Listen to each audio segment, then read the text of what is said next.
welcome back to my channel. I am making something for dinner.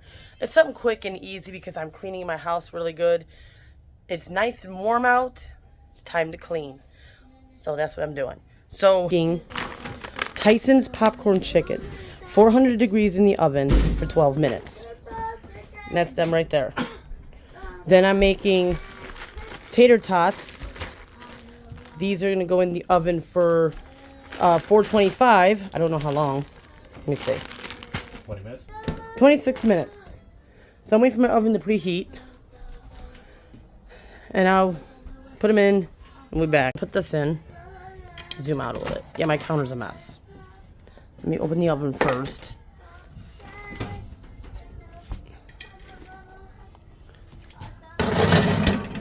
Alexa, time 12 minutes. So these are done. They smell good. Tyson's good chicken to use. So now you have to hire this up. Bake. Oh, well. 25. Start again. So that's what I did. And then I'm going to put these in here. We'll be back when that gets up there. Okay, now I'm going to open my oven.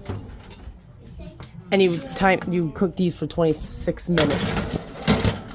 Alexa, time 26 minutes. No. Okay. I could have stuck more on here. Alright, so they're done. That's what they look like. Hope you guys enjoyed this video. I'll see you guys in the next one. That's my middle. And my mate again. And my mate again. And my mate again. Jackson's over here making his own video.